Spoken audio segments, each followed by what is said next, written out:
What's up, guys? Chris Puckett here with my co-host D-Mac, and we're here to kick off the 2010 Stride Championship Series. This year we'll be bringing you more content than ever in our search for the 2010 Stride Champion. That's right, Puckett. The Stride Championship Series is a search for MLG's best pure Slayer. Now, starting with the winner's bracket round 2 in the championship bracket, the stats from the second game of every series count toward the player's Stride score. Now, because the second game of every series is always a team Slayer, every player on the team has the opportunity to display their slaying ability. This allows players who usually focus on the objective to have a shot at winning the Stride Championship Series.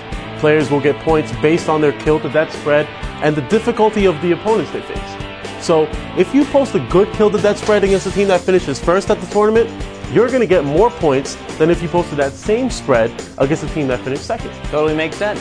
Absolutely. Now in Orlando, on our Friday night broadcast, both Naded and Ogre 2 played Stride Championship Series games.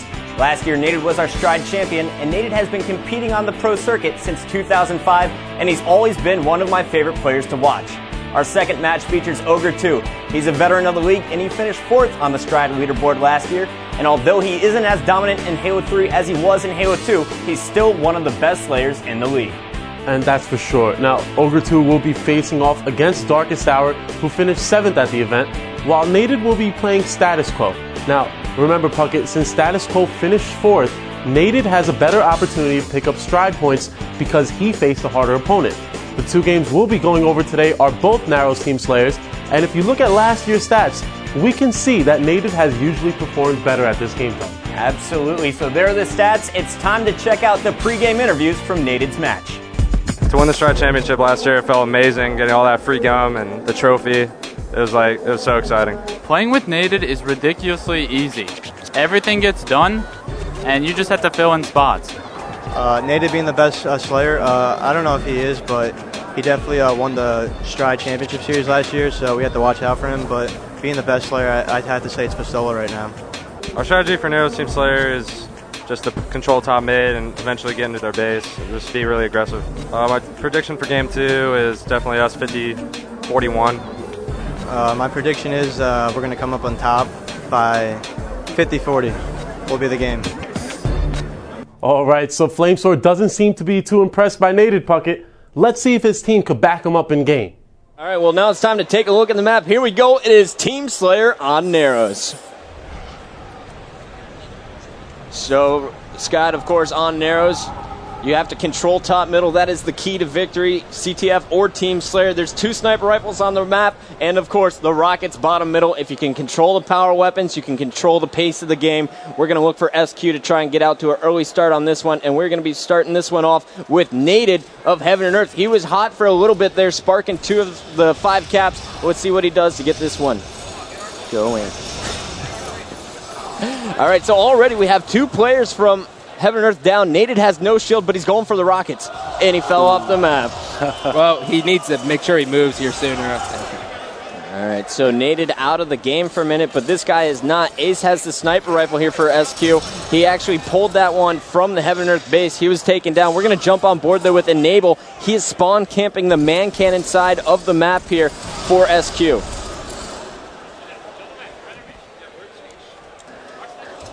And actually, we're going to stay on board with Ace right now, as Enable is going to run away from that location, trying to hide from the power-up. At the power-up, meanwhile, you have Karma sitting top middle with the sniper rifle, and that is not a weapon we normally see Karma with, Scott. No, not at all. There was only one exception when he went to, in 2007 with Dallas, when he picked up the sniper, and he just didn't stop with it, and I said, okay, dude, you can take it from me. I'll let you have it this time, but I'm getting it back next event. He did justice that tournament, though. And there we go, switching over to Enable. I wanted to watch him earlier. Now you have him, and he's picking up double kills. Perfect flank here, Scott. Yeah, that's perfect right there, Chris. He's picking up the triple kill. He got greedy. Everyone has to do it. It happens. You can't help it. But what he did right there is he didn't waste his nades. He took his time. He waited for all the team to get top middle, and then he sneak attacks them, and then boom, you get a triple killing spree. And if he would have played it a little bit smarter, he'd have the sniper.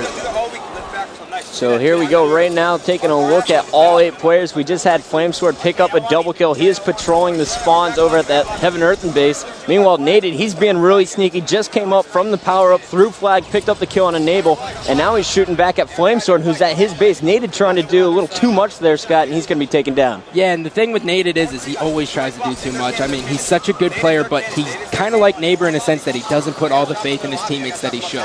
Right there, if he was on a different team that he knew players were better than him, he probably would have just went for the flank. And right now, Naded helping his team even the score up a little bit. It's 19-17. Only 2 minutes, 15 seconds off the clock. Pretty fast-paced game here, and it's pretty even. No real control established here for the power-ups. And the reason that is because both teams are executing their flanks very, very well. You've seen Naded be behind the status quo team a lot, and you see Enable come up, get a triple kill with the Rockets and the killing spree. Their flanks are very well, so what that shows me is that both these teams need to work on their awareness top middle. You can see bottom middle from top middle through the little glass floor, so they need to utilize that more. I see that, Scott, and right now we're going to jump on board with the shaved head of Killer Drew. He's rocking the gunners, and he's got the sniper rifle out, and he has Flamesword not even moving, just barely missing that shot wide right. And now he's helping out, finally connecting with that headshot. 24-22. Killer Drew's going to be taken down, and we're jumping on board with Clutch. I was just about to point to him. And Clutch is going for those rockets, Scott. D-Mac, you're up in the booth. What are you liking? Well, right now, I'm really liking the aggressive play style, and I really noticed I wanted to go on a little rant about Naded. I held off. What I really like about Naded is, yeah, I work a lot with stats, but when I go back and watch the VOD, the stats don't talk enough about Naded. The aggression that he puts on other people opens up a lot of opportunities for his teammates, and that creates a lot of kills for Clutch, Killer Drew especially, and Karma, one of the better support players. And Killer Drew just got a no-scope of a player going over the man cannon. I had to switch right back to him. He's going for it again, barely missing Assault, and perfect grenades there from Assault to take him down while going over that cannon. All of status quo looks like their goal right now, Scott, is just to push into the Heaven and Earth base. And you know, when you get set, when you have one set strat and you don't have alter strats, this is what happens. You keep going into this bottleneck, and if a team realizes that, you're just going to get punished. You have to be versatile. And this league, especially, you don't know what teams are going to come to play, so you always have to be prepared. And Enable is now on a killing spree after connecting with a headshot. Now going up against Naded, and he's getting a little greedy as well. But let's stay on board with Enable. Scott, you talked a little bit about him on the pregame show. What do you like about Enable's gameplay? The one thing I like about Enable's gameplay is he uses the crowd to motivate him, which you don't see a lot of young people do. When you look at Status Quo last year, you see them being afraid of the crowd. They always did better on the feature station than they did on the main stage, and that's because the attention really does make you play differently. So you take Enable, who can play under all those circumstances, and he just performs. And D-Mac, what's up, buddy? What are you watching here? Right now, I'm grabbing my stats, but what I'm looking at is how Status Quo plays at the end of games. This is what's really important. How they respond to the pressure. Look at this. They had a healthy lead. They've let it go. They've let it slip. If they lose this game, is Status Quo going to be able to bounce back? That's been their biggest problem. Down late in series, they don't bounce back like they should. I couldn't agree more with that statement. And it is 44-41. Clutch trying to help his team get back in this one. They are trailing late in the game, and Status Quo, well, they all seem to be happy with Ace sitting back in their lobby and sending Flamesword over Cannon. Scott, what can we expect to see out of this SQ push here? It looks like Heaven and Earth trying to set up for defense top middle. Well, I see this push getting shut down, in all honesty. Heaven and Earth was really prepared for it. They saw him man cannon over. If they probably would have waited a couple seconds, it could have been different. But I just see Heaven and Earth shutting it down. And you see Clutch chasing after Assault. Assault stole his sniper rifle, picked up a headshot. Flamesword coming right back over that man cannon for the assassination, and there they go. They get 50. That was an impressive win by Status Quo there. Status Quo coming back for those Team Slayers. And they're feeling all calm, cool, and collected. There's Enable taking a sip of water. That is game 2. It's all tied up 1-1. And guys, let's take a look at the stats. And there are the stats. Assault putting up +7. We saw him connect with the no-scope over on the man cannon side. Enable, he had the killing spree, which helped him go +4. Naded, the only player for Heaven and Earth, going positive. We were able to win game 2 because, you know, it's one of our better game types. I think at the LAN we we didn't lose it once, and it's just all about flanking and getting behind them, and that's what we're best at. In game 2, they just kept cannoning over, and we didn't change our strat to counter what they were doing, so they just kept cannoning over and killing us, and eventually we kind of caught on at the end, but it was too late. I'm one of those players not to really go off at Slayers, and I'm more of an objective, try to help my team, but it's whoever's got to step up's got to step up. So definitely a nice performance for Assault there, Puckett. Yeah, a +7 is definitely a great way to start off the season. Now, our other Friday night match was played between Darkest Hour and Final Boss. Let's check out what the players had to say going into the game. I think I'm better at Nero's Team Slayer than Naded. It's hard to say. He tends to get the snipe a lot more than I do, probably. I feel like I'm good on all game types, but Naded is hot and cold sometimes. So if he's on fire, I doubt I'm better than him, but I might be better than an average Naded on Nero's Team Slayer. My goal for this year for the Stride Championship Series is to come out on top, of course. Dethrone Naded, take over that #1 spot. So that's what I'm going to be going for this season, to take over that #1 spot in the Stride Championship Series. I'm definitely better at Team Slayer on Nero's than Naded. I mean, he's good from time to time, but I'm great all the time. So that's that. I think the best player on my team at Nero's Team Slayer is Twilight, solely because he can snipe really well, and he gets up top and just does his job. Nero's TS is one of our better game types, but at the same time I know it's one of theirs, so it's going to be a good game. My prediction for Nero's Team Slayer is us in their lobby, trapping them on spawns a lot. And here we go. We are getting the game started right now with Ant from Darkest Hour. And let's listen in to start this game off, guys.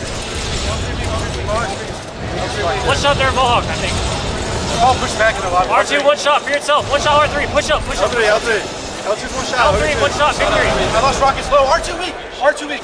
He's R2. He's still there. Behind Muller. I got him. R1, one shot. Ogre 1. Ogre 2. Nice. At our snipe. 3 dead. Get the lobby. Cannon door right now. He's going right shoulder to R2. R2 top right. Nice. 2 dead. 2 dead, guys. Let's get to All right, so I was waiting for the 30th kill. There it is from Darkest Hour. Guys, they're up 31-23 over Final Boss, and I have to say I was really impressed with their teamwork and communication so far this game. They've been all over Final Boss's side of the map, and they've had them pinned. 7, Final Boss on the comeback, and we're going to switch over to the red team. And it seems like Final Boss really plays well when their backs are up against the wall. That's what we've really seen from Final Boss. They don't like to perform until the game is on the line, until they got to keep it going. And Twilight really just needs to get out of the situation. I was going to say, there's a man cannon right in front of you. Use it. Well, that's why he didn't. He had 2 players from Final Boss looking at him. Meanwhile, Captain Anarchy connecting with a headshot top middle. Last kill, Legend wants it. He's at the Final Boss power-up. And there's Fear itself, and I called it, baby. Let's be serious here. How many lanes did you guys have? And after that comment from Ant, I have to say I just became a Darkest Hour fan. All right. So unfortunately, both Ogre 2 and Naded failed to post impressive stats during their Stride games. But not everyone else did. D-Mac, why don't you show us who's on the leaderboard? All right, as usual, we're going to reveal the first half of the leaderboard in this episode and the rest in our second. Now, starting us off in 8th place is Roy. Orlando was a great event for him. Not only did he win his very first tournament, but he also posted some great Stride scores. In 7th is Roy's twin brother Lunchbox. Lunchbox edged out Roy for the 7th spot by just 1 kill. Although his team placed a disappointing 11th, strong side stats were good enough to get him 6th place on our leaderboard. Rounding us off today is Thrust. His team won a Stride match against Team Classic, who placed 2nd at the event. His stats from the game were good enough to propel him to 5th place. All right, that's going to do it for today. Make sure to tune in for the next episode where we'll be going over more gameplay from Orlando and reveal the rest of the Stride leaderboard. For DMAC, I'm Chris Puckett. Thanks for watching, everyone.